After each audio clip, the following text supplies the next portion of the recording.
আমি নারী, আমি সব পারি। কেন বলো তো, কেন আমাকে সব পারতে হবে? কেন আমাকে সব ঠিক পারতে হবে?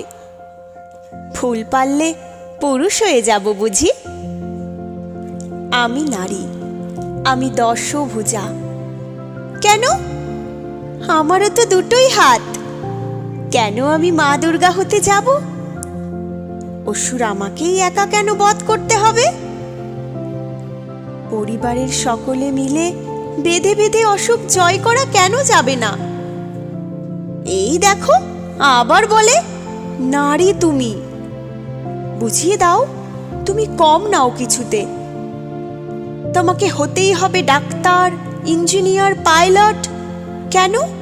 কেন? আমি যদি ওসব কিছু না হই?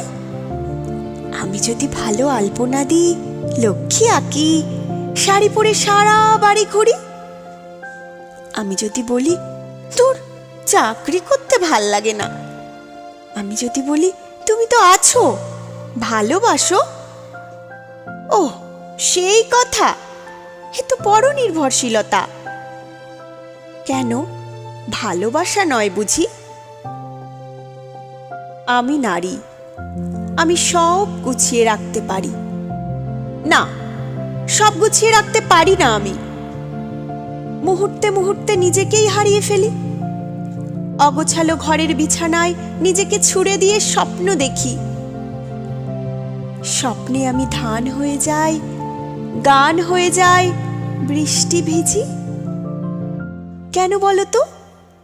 শাখা সিঁদুর পরলে আমাকে দেখতে ভালো লাগে। নিজেকে যদি এ সাজেই সাজাই, তবেই আমি আর আধুনিক নই। আমাকে জিন্স পরতেই হবে, চুল স্ট্রেট করতেই হবে, আমাকে আগুন বুকে ধরতেই হবে।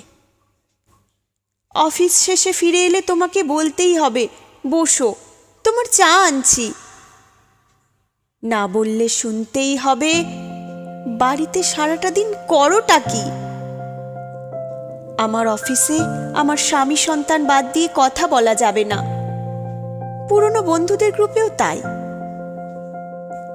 আমি নারী, আমি সব পারি। আমার জন্যই সংসারটা ঠিকঠাক বাঁচে। কেন? কেন? কেন সংসারের আর বাকিরা আমাকে মহান করে কোথায় পালাতে চায়? কোথায়? আমরা নারী, আমরা পারি। নিয়ম যেমন গড়তে পারি, শিকল তেমন ভাঙতেও পারি। আমি নারী, আমি ডাক্তার, ইঞ্জিনিয়ার, পাইলট, টিচার সব হতে পারি। অফিস শেষে বাড়ি ফিরে আমি ক্লান্তও হতে পারি।